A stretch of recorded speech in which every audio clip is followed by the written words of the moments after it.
काय झालं तुमच्या भुजबळांचं वगैरे सगळेच काय डोळ्यामध्ये अश्रू त्यांच्या येतात. मोठी मोठी माणसं आहेत. त्यामुळे असं समजायचं नाही ही माणसं सगळी आपल्या बरोबर आहेत. अरे आपण एवढंच काय महात्मा ज्योतिराव फुलांबरोबर सुद्धा काम करताना सावित्रीबाई फुलांचं जे काही शाळा निघाली ती भिड्यांच्या वाड्यात म्हणजे भिडे ब्राह्मणच होते. अशा अनेक एक नाही दोन नाही अनेक ब्राह्मण जे आहेत चिपळूणकरांपासून सगळे अनेक वेगवेगळे जे आहेत परांजपे वगैरे त्यांनी मदत केली ना. पण काही लोकांची मनोवृत्ती जे अनेक लोकांची मनोवृत्ती जी कोत्या छोटी असते. काही थोडे तरी लोक त्याच्यामध्ये असे असतात की जे समजदार असतात की त्यांना वाटतं की नाही हे बरोबर नाही हे चूक आहे. महिलांच्या शिक्षणाला मुलींच्या शाळेला विरोध करणारे हे तुमच्या आमच्यातले सुद्धा लोक होते आणि कट्टर जे बाकीचे आपण जे म्हणतो ना ते सुद्धा होते. पण सपोर्ट करणाऱ्यामध्ये सुद्धा मुस्लिम धर्माची जी आमची फातिमा शेख सुद्धा होती आणि त्याचबरोबर जे आहे आपल्या जागा देणारे जे आहेत ब्राह्मण समाजाचे लोक सुद्धा होते. त्यामुळे सगळेच आपले दुश्मन आहेत नाही. आपले दुश्मन जे एका आमच्या विरोधात आम्हाला संपवायला निघालेले आहेत त्यांना आमचा विरोध आहे. ज्यांना हे समतेचं चक्र उलटं फिरवायचं आहे त्यांना माझा विरोध आहे. जात पात नष्ट करण्यासाठी आम्ही प्रयत्न करतो आहोत.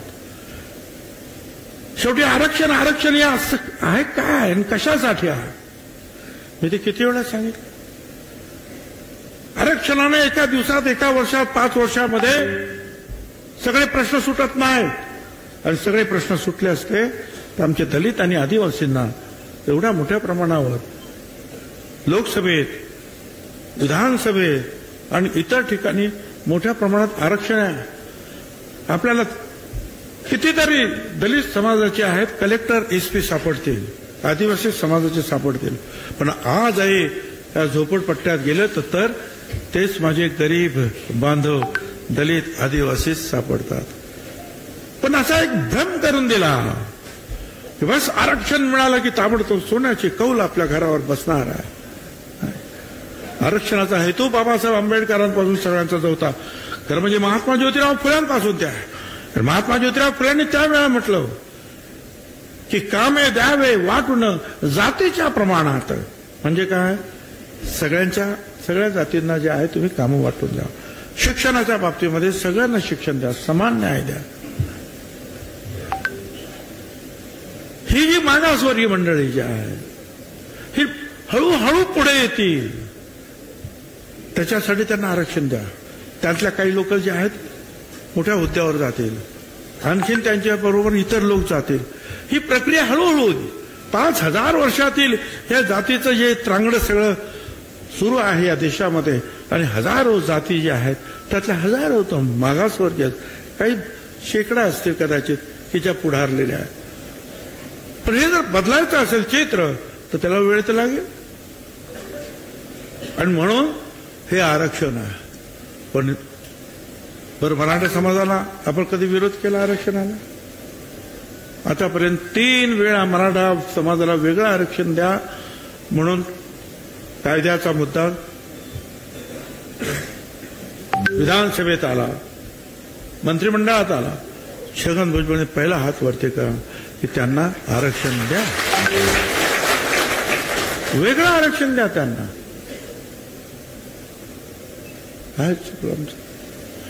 मला आता मराठा समाजाचे अनेक जे आहेत मी मागे सुद्धा सांगितलं बाळासाहेब सराठे एक कोण मित्र आहेत ते कोंढरे म्हणून अनेकांनी जे आहे त्यांना सांगितलं की हा प्रश्न सोडवायला पाहिजे. म्हटलं सोडवायला पाहिजे पण एकमेकावर कुरघोडी करू नको एकमेकाच्या हक्कावर आक्रमण करू नको. त्यातील एका पुढाऱ्याने तुम्हाला सांगितलं स्पष्टपणे साहेब एका ठिकाणी जे आहे जे आरक्षण जे आहे 128 मार्क्स मिळाले मराठा समाजाचे आरक्षण त्याला ऍडमिशन मिळालं काय नोकरीत असेल धंद्यात असेल शाळेत असेल पण कुणबी असलेला आमचा 128 पेक्षा जास्त असलेला 132चा मनुष्य आहे त्याला नाही मिळालं. म्हटलं का? कारण तिथे 136 वाला जो आहे हा दुसऱ्या जातीचा होता म्हणून याला नाही मिळालं. आम्ही तेच म्हणतोय ना, अरे 350 पेक्षा जास्त जातीमध्ये तुम्ही सगळ्यांनी जर आलात तर तुम्हालाही काही मिळणार नाही, इतरांचंही काही होणार नाही. वेगळं आरक्षण. आणि त्यातून त्यांना मी सांगण्यात त्यांचंच म्हणणं होतं की जो EWS म्हणजे इकॉनॉमिकल विगर सेक्शन साठी 10% जे मोदी साहेबांनी दिलं ते जे आहे त्याच्यामध्ये मागच्या वेळेला जाहीर झालं 10% फक्त एकटा मराठा समाज 8.5% होता. एकटा मराठा समाज 8.5% होता. आणि तुम्हाला मी हेही सांगतो, हे मराठा समाजाचे 58 मोर्चे झाले शांततेनं. त्याच वेळेला गुजरातमध्ये पाटीदार, वरती गेल्यानंतर राजस्थान, इकडे गुजर, जाट, सगळे जे कापू, हे सगळे जे आंदोलन होती ही 10% आरक्षण दिल्यानंतर संपले. कारण त्याच्यामध्ये ती मंडळी जाऊन बसली. त्याचप्रमाणे मराठा समाजाची मंडळी सुद्धा यात जाऊन बसली. पण आता काय झालं? आता असं झालं, मराठा समाजाला वेगळं आरक्षण मिळालं म्हणून ते कुठेही जाऊ शकत नाही. ओबीसी समाज आणि दलित समाज त्यांचं आरक्षण त्यांना मिळालं म्हणून ते सुद्धा जाऊ शकत नाही. EWS मध्ये आहे कोण? 10% आहे कोण? कारण एका आरक्षण एकदा मिळालं तर दुसऱ्या आरक्षणात तुम्हाला घुसता येत नाही. आणि आज परिस्थिती आली अशी आहे की नुकसान होत आहे. हे त्यांचंच म्हणणं आहे की मराठा समाजाचं नुकसान. मी सांगितलं पण त्यांना सांगा ना, तुमचे जे नवीन नेते जे आहेत त्यांना समजावून सांगा. मी तर तुमच्याबरोबर बसायला तयार आहे, मार्ग काढायला तयार आहे. पण आपण एक लक्षात ठेवा, आपण मराठा विरुद्ध नाही. आपण जे लोक आमच्यावर कुरघोडी करण्यासाठी प्रयत्न करतायत असे जे कोणी असतील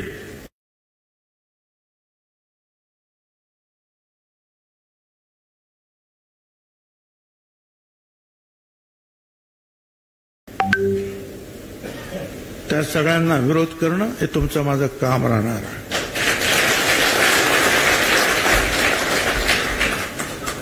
त्यांना ठणकावून सांगावं लागेल, पुन्हा एकदा बीड होता कामा नये. आमदारांची घरं जाळा, हॉटेल जाळा, शिक्षण संस्था जाळा, अजिबात होता कामा नये, सहन करता कामा नये. पण त्यावेळेला ते झालं. आणि मी ते सगळं वर्तमानपत्र आणि त्याच्यावर पाहिलं टीव्हीवर आणि धावत गेलो आणि उभा राहिलो. लोक एवढे घाबरलेले, भेदरलेले. लोक काय घाबरलेले? नेते सुद्धा घाबरलेले. कुणी निषेध केला सांगा? कुणी त्याच्या विरुद्ध बोलले सांगा? नेते जिथे घाबरले तिथे सामान्य जनता किती घाबरली असेल.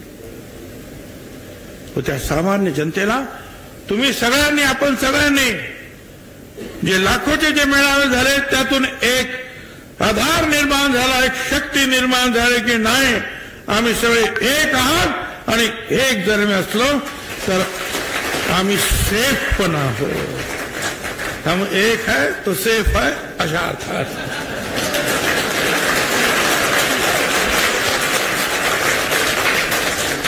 असा सेफ आहे आपण की सगळे हिंदू मुसलमान आम्ही सगळे सेफ आहोत. ओबीसीची मंडळी, मागासवर्गीय मंडळी एक असलो तर होय. मुस्लिम समाजामध्ये सुद्धा काही लोकांना माहीत नसेल काय, मीच त्यावेळेला त्याच्यामध्ये पुढाकार घेऊन हे आमचे जे आहेत ना शबीर अन्सारी साहेब यांना माहिती आहे, दिलीप कुमारजी आले होते मंत्रालयात. त्यांनी सांगितलं, भुजबल जी तुम माली समाज के है? मैं बोला हाँ. तो तुमको आरक्षण है? मैंने बोला हाँ. तो मैं बागवान हूं, मतलब माली हूं, तो मेरे को क्यों नहीं है? और मैं बोला बराबर है, तुम माली है तो तुमको मिलता है, तो मैं भगवान हूं, बराबर है ना. त्यांनी मला सत्कार केला. मग जे कासार आहेत तिथे मणियार आहे, हे असे जे कुरेशी आहेत तिथे खाटीक आहे. आणि त्यातल्या काही लोकांना मग त्यावेळेला पवार साहेब पण मला वाटतं होते, पवार साहेब होते की विलासराव होते, विलासराव होते. आम्ही म्हटलं की मग ठीक आहे, ते पण गरीब आहेत, त्यांना आम्ही कुणाला विरोध केला नाही. ज्या वेळा आरक्षण सुरू झालं त्यावेळेला फक्त 250 जाती होते, आता 450 जाती आहेत. पण हे आम्ही लढलो.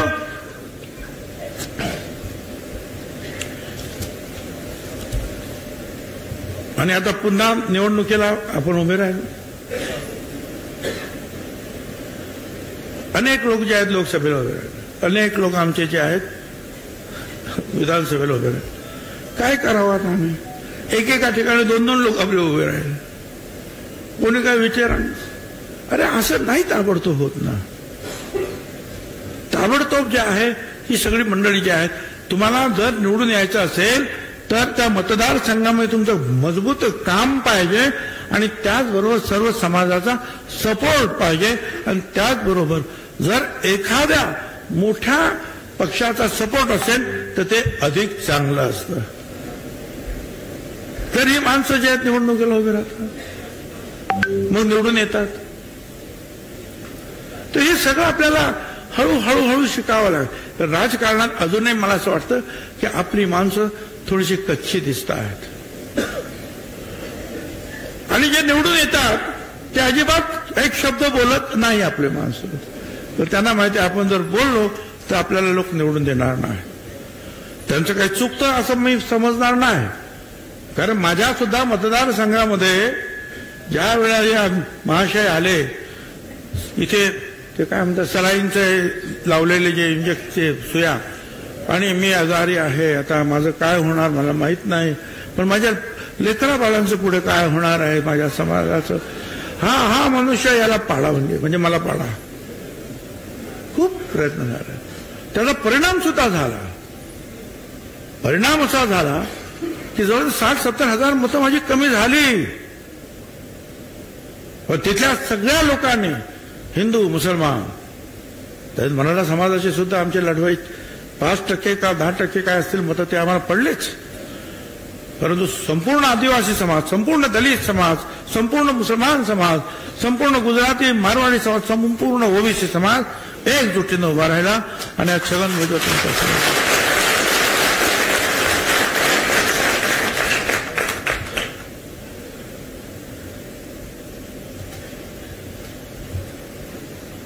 पण मी फक्त निवडून येणं किंवा मंत्री बनणं एवढंच माझं काही काम नाहीये. मला मंत्रीपदाची एवढी हाव असती तर मी मंत्री 16 नोव्हेंबरला मंत्रिपदाचा राजीनामा देऊन मग 17 नोव्हेंबरला जालन्यातील अंबडला आपल्या जाहीर सभेसाठी आलो नसतो. मी पहिल्यांदा राजीनामा दिला. मागच्या गाडीमध्ये म्हणजे माझ्याबरोबर बसले असते समीर भाऊ, त्यांना सारखे फोन, साहेबांना सांगा राजीनाम्याचा तुम्ही उल्लेख करू नका. विचारा त्यांना. मी नाही केला उल्लेख, पण जे इंडिकेशन द्यायचं ते दिलं. मी लढणार. 2.5 महिन्यानंतर ज्या वेळेला एक सदग्रस्त माझ्याविरुद्ध काहीतरी अर्वाच्य बोलले त्यावेळेला मी सांगितलं मी राजीनामा दिला. नगरच्या मिटिंगमध्ये मी सांगितलं. प्रश्न जो आहे तो हा नुसत्या मंत्रिपदाचा नाही, प्रश्न तुमच्या अस्मितेचा आहे.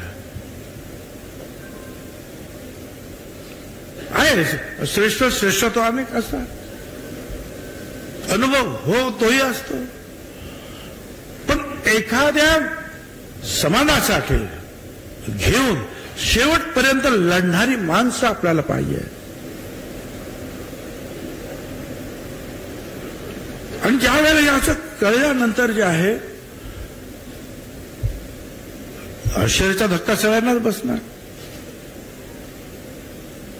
पण तुम्ही दुःखात राहायचं काही कारण नाही. मी एवढंच सांगतो, कभी डर ना लगे, कभी डर न लगा मुझे फासला देखकर, मैं बढ़ता गया रास्ता देखकर.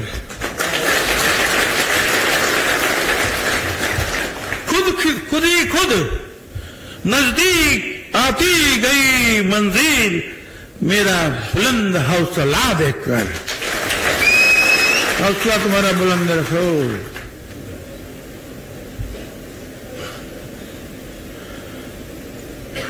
अनेक गोष्टी आहेत ना. निवडणुका संपल्यात काय आता? अरे निवडणुका आहेत ना आता परत. महानगरपालिका आहे, नगरपालिका आहे, जिल्हा परिषद आहे, पंचायत समिती आहे. याच लाडक्या बहिणीच्या बरोबरीनं ह्या ओबीसी समाजानं जे आहे हे प्रचंड बहुमत जे आहे महायुतीला मिळवून दिलेला. जा विचारा तिकडे आमदारांना. काही लोकांना भ्रम आहे की आमच्या फक्त लाडक्या बहिणी. अरे लाडक्या बहिणी फक्त लाडक्या बहिणी नाही ना, याही गोष्टी आहेत ना तिथे. महत्वाचं हे आहे. उलट काही लोकांचं म्हणणं की नाही हे एक नंबरला आहे आणि मग लाडक्या बहिणीची शक्ती आहे. पण ज्या शक्ती ते आता मी माझे इतर जे आहेत आमचे ओबीसी आमदार आहेत तिथे मंत्री झालेले, त्यांच्याबद्दल मी स्वतः काही कॉमेंट करणार नाही. इतरांनी ती कॉमेंट केलेली आहे. परंतु होकल मनुष्य पाहिजे आम्हाला. होकल लीडर्स पाहिजेत, होकल मंत्री पाहिजेत जे आमच्या साठी लढतील, आमच्यासाठी बोलतील.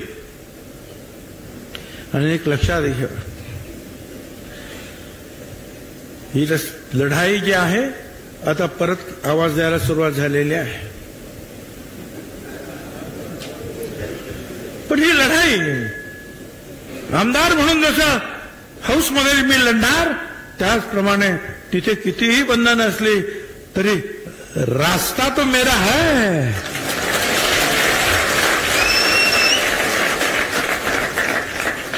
रस्त्यावरती लढाई आम्ही घेऊन जाऊ.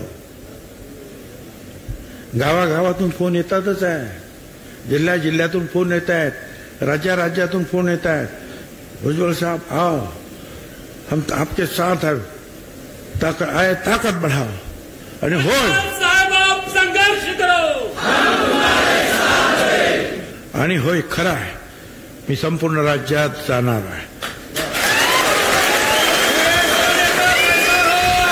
आणि एवढंच नाही तर अनेक राज्यातून जाणार आहे आणि पुन्हा एकदा जो आहे ओबीसीचा एल्गार करणार आहे. देश का नेता कैसा हो, ओबीसी का नेता कैसा हो. जय ज्योती, जय ज्योती. दिल्लीमध्ये रामलीला मैदान भरवलेलं सगळ्यांनी पाहिलं. अधिवेशन सुरू होतं.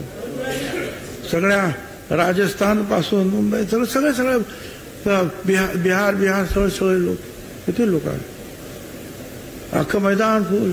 पाऊस पडला तरी बसले त्याच्यामध्ये. पटना, बिहार 7 लाख लोकांचं मैदान आहे, गांधी मैदान. फक्त जयप्रकाश नारायण साहेबांचं सभा फुल.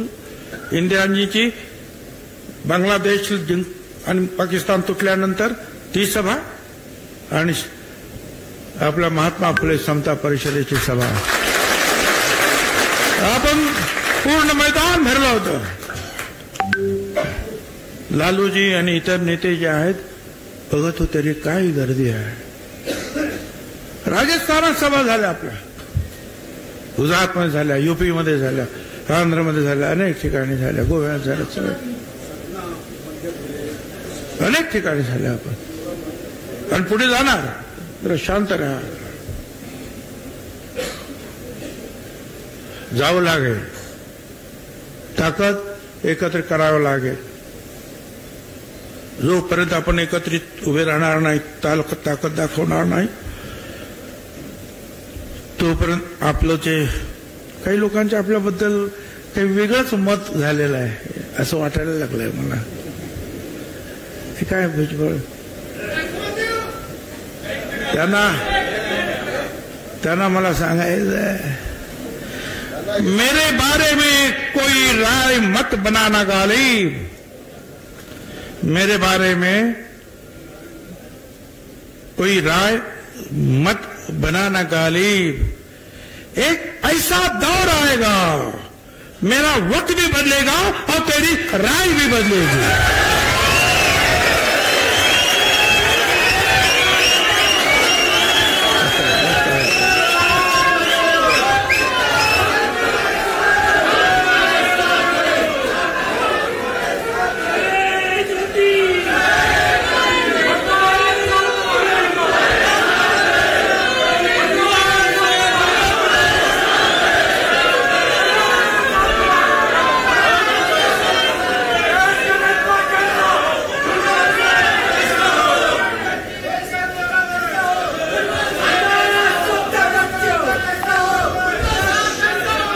आता थोडंसं जे आहे जी घटना थोडक्यात सांग.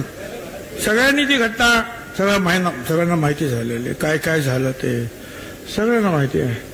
पण पुन्हा एकदा थोडक्यात सांगतो की यातील काही वक्त्यांनी ते बोलून सुद्धा दाखवलं.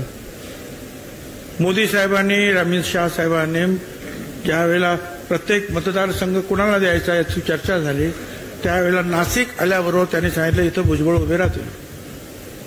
शिंदे साहेबांनी सांगितलं, शिंदे होते तिथे, फडणवीस होते, अजित पवार वगैरे सगळे होते बरोबर. तर त्यांनी सांगितलं की आमचा इथे सिटिंग कॅन्डिडेट आहे. शिंदे साहेब म्हणाले, तर त्यांनी सांगितलं की नाही त्यांना माझ्याकडे पाठवून द्या, मी त्यांना समजावतो. त्याच्यानंतर सगळे गप्प बसले. होळीच्या दिवशी मी आणि समीर नाशिकला यायला निघालो. अर्ध्या वाट्यातून प्रफुल्लभाई पटेल, तटकरे आणि अजितदादा यांचा निरोप ताबडतोब अजितदादांच्या घरी या म्हणजे देवगिरीला. आम्ही गेलो. म्हटलं काय झालं अचानक केवढं. म्हणजे असं झालं. रात्री 3 वाजेपर्यंत मिटिंग होती. आम्ही राहिलो उशिरा आणि आता तोपर्यंत 1 वाजला होता.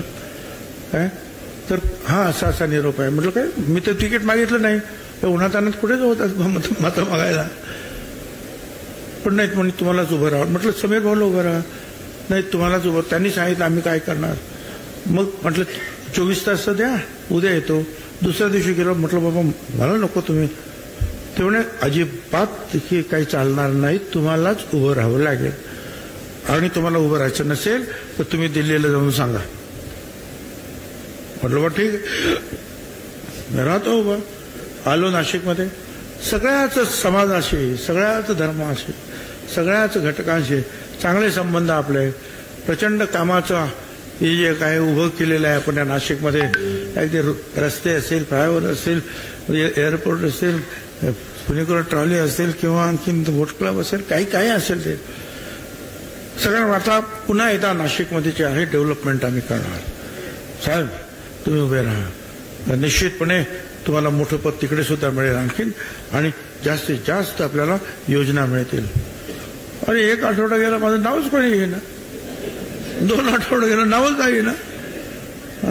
3 आठवडे झाले, नावं संपायची पाळी आली तरी नाव. 4 आठवडे झाले. आता हे शेवटीचे 2, 4, 5च राहिले होते जाहीर व्हायचे. मी म्हटलं बस आता किती थांबायचं. मला करा. मी तर मागितलं नव्हतं, तुम्ही सांगितलं म्हणून उभं राहिलो. उभं राहण्याची तयारी केली आणि वाट बघतोय.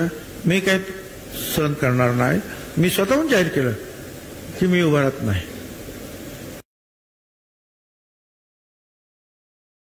पण त्यावेळेला त्या दिवशी कोणीही काही सांगितलं नाही मला की नाही भुजबळ साहेब तुम्हीच उभे राहणार आहात.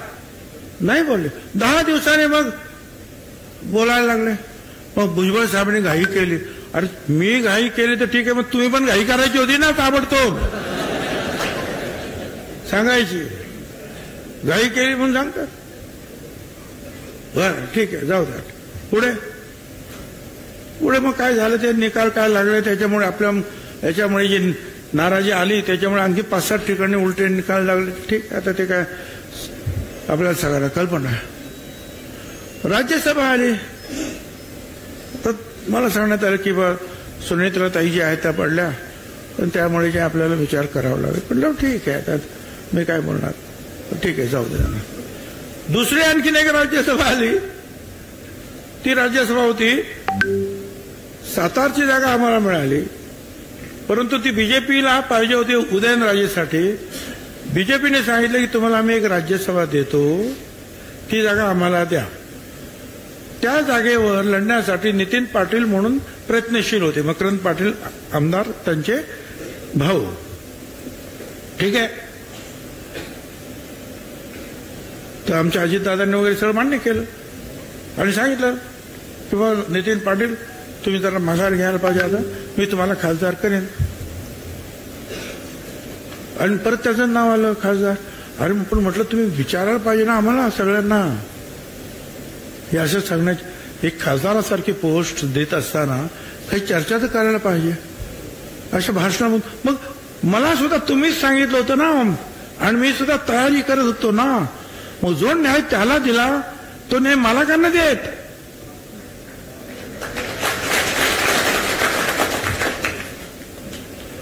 काय घर की मुर्गी दाल बराबर काय नाही, तुमची गरज जी आहे ही राज्यामध्ये जास्त आहे. तुम्हाला लढावं लागेल. कारण अडचणीत आले होते त्या दिवशी, त्यावेळेला लोकसभेचे निकाल जरा उलटे सुलटे झाले होते. आपल्या पक्षाला पुढे न्यायचं असेल तर तुमचा चेहरा पाहिजे आम्हाला निवडणुकीमध्ये. म्हटलं ठीक आहे बाबा, राहिलो उभा. काय झालं तर तुम्हाला मग सांगितलं. सगळ्यांच्या मिटिंगा माझ्या विरोधात तिथे झाल्या. रात्र 10 वाजता दारावर जाण्यासाठी म्हणून एक ते पुढारी आले आंतरवेली सराटीचे, इंजेक्शन ते काय ते सलाईनचे, आणि ते रात्री 2 वाजेपर्यंत माझी मिटिंग असल्या तर तिथेच नेमके ते पाठवत्याला मिटिंग तिथे, लासलगावला मिटिंग तिथे. 10 वाजता आमच्या मिटिंग बंद केल्या आम्ही. त्यांच्या मिटिंग 2 वाजेपर्यंत चालू. पण त्याचा परिणाम झाला. मतदान कमी झालं, पण आमचे लोक हिमतीनं लढले. आता ती हिमतीनं लढले. आता मला सांगतात ते, कारण मकरंद पाटलांना मंत्री करायचं जे त्यांनी केलं, तर मग त्याच्यासाठी सांगितलं की आता त्याच्या भावाला आम्ही राजीनामा द्यायला सांगतो खासदारकीचा. तो खाली येईल. मकरंद पाटलाला मंत्री करायचं, केलं मंत्री त्यांनी. त्या जागेवर तुम्ही जा. म्हटलं कसं काय? ते म्हणे तुम्हाला जायचं होतं ना. जायचं होतं मग, पण आता काय वेळ काय आणि मला पाठवायचं होतं तर निवडणुकीला उभंच करायचं नव्हतं ना. शांततेने निवडणूक झाली असती ना. मला तर तुम्ही आता निवडणुकीला उभं केलं आणि त्या लोकांनी जीवाचं रान करून माझ्यासाठी जे लोक लढले ते डोकी फोडून घेतील ना. काय सांगू मी त्यांना. कारण राज्यसभेवर तुम्ही मला पाठवणार तर इथे मला ताबडतोब राजीनामा द्यावा लागेल. दोन्ही ठिकाणी राहता येत नाही. पण तुम्ही राजीनामा तिथे द्यायचा, राज्यसभेवर जायचं, त्या लोकांनी माझ्या काय म्हणायचं. नाही म्हटलं तरी काहीतरी 1.25 लाख मतं काहीतरी पडलेली असेल ना मला. काय करायचं त्यांनी, कोणाकडे बघायचं. कपाळ आपटून घेतील विचारे. मी म्हटलं हे काय होणार ना. मी माझ्या लोकांना आज सोडू शकत नाही.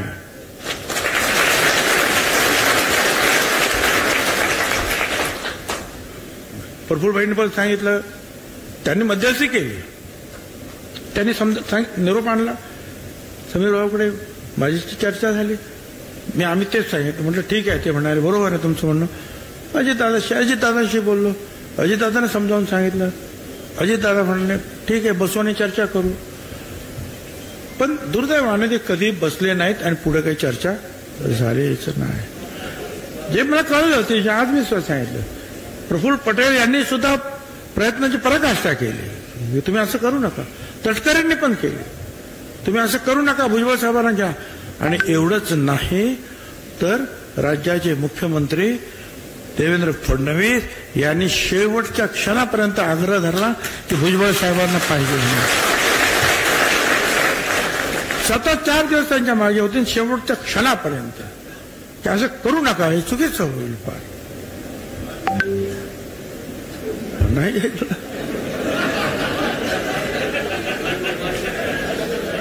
ठीक आहे.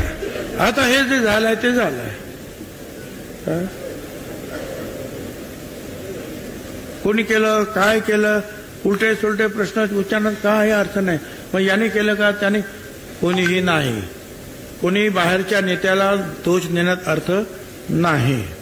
कारण प्रत्येक पक्षाचा जो नेता असतो आणि विधानसभेतील नेता असतो तो त्या विधानसभेतील प्रश्नाची जे काय असेल ती निर्णय तो घेत असतो.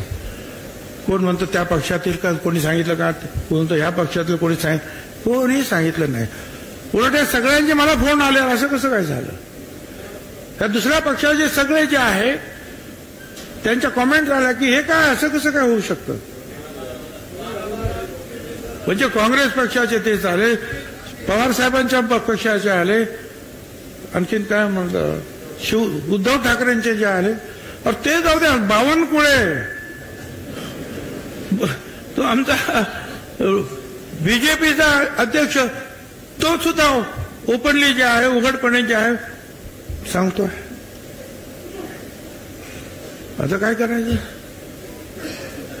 मला एवढंच सांगायचं की ठीक आहे, प्रश्न माझ्या आमदार मंत्रिपदाचा नाही. प्रश्न जो आहे, हे जे सगळे प्रश्न जे आहेत समाजाचे जे उभे राहतील, त्यावेळेला संरक्षणाची ढाल कोण उभी करणार आहे? कोण करणार?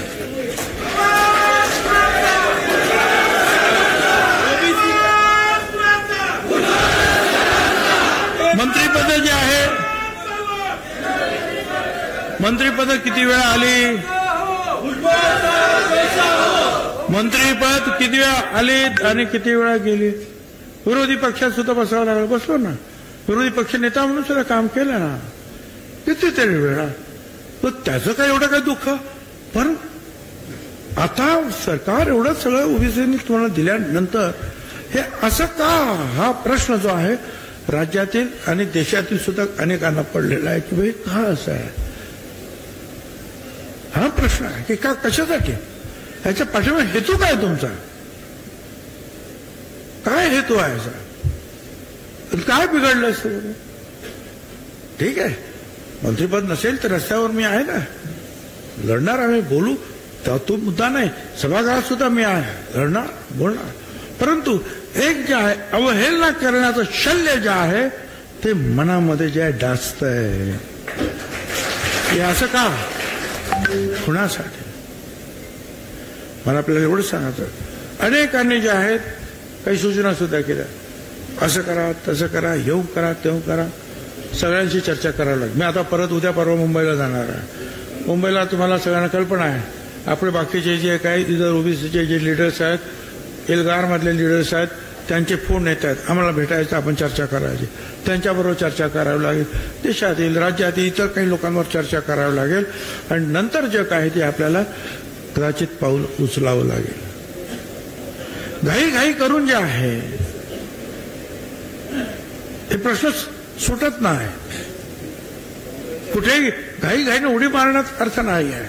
त्याच्यासाठी विचारपूर्वक जे काय करायचं मी करीन आणि त्यामुळे तुमची साथ मला पाहिजे आहे. त्यावेळेस तुम्हाला सुद्धा मी विचारत घेणार, बरोबर विचार. निर्णय घ्या साहब, सब आपके साथ है, आपको निर्णय लेना है.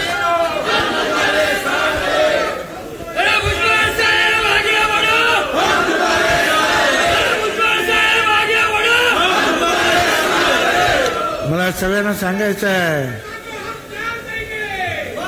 मैं आप सगळ्यांना सांगू इच्छितो, मैं मौसम नहीं हूं जो पल में बदल जाऊं.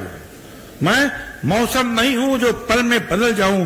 मैं इस जमीन से दूर कहीं और ही निकल जाऊं.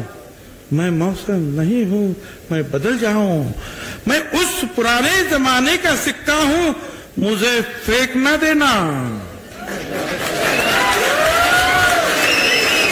मैं उस पुराने जमाने का सिक्का हूं, मुझे फेंक ना देना.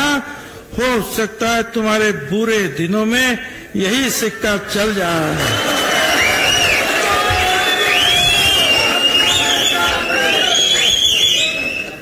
मला आपल्याला आपलं जे काय आहे निदर्शनं सुरू राहतील. निदर्शनं कशासाठी करायचे? लोकांमध्ये जागृती निर्माण करण्यासाठी, मुख्यतः शक्ती एकवटण्यासाठी. या निखाऱ्यावर जी राख पसरलेली आहे त्याच्यावर फुंकर मारून परत एकदा ते निखारे प्रज्वलित करण्यासाठी, पेटवण्यासाठी ही निदर्शनं पाहिजे.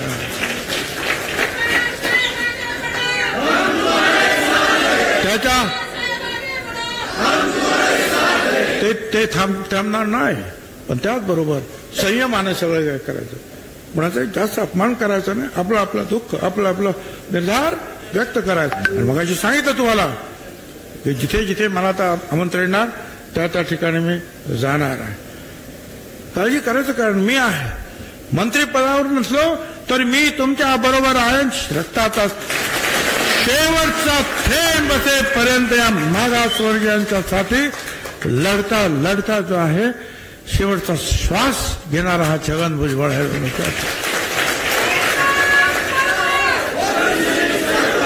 मी कुठल्याही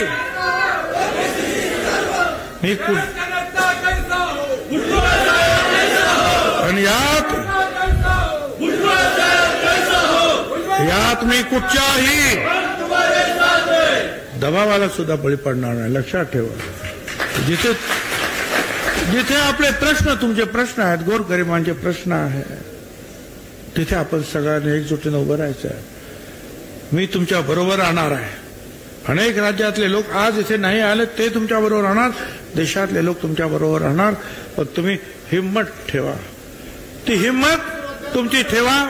वाट पहा. तोपर्यंत आपलं काम चालू ठेवा. पुढे कदाचित आणखीन काही संकट येण्याची शक्यता नाकारता येत नाही समाजाच्या बाबतीत.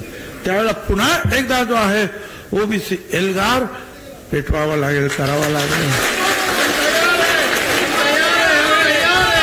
तुम्ही सगळे यासाठी तयार आहात? 2 हात वर करून सांगा. तुम्ही सगळे मला पाठिंबा देणार? सगळे लढायला तयार? रस्त्यावर लढाई होणार तयार? कदाचित आपल्यावर वरवंटा चालवतील. तुम्ही लढायला तयार? धन्यवाद.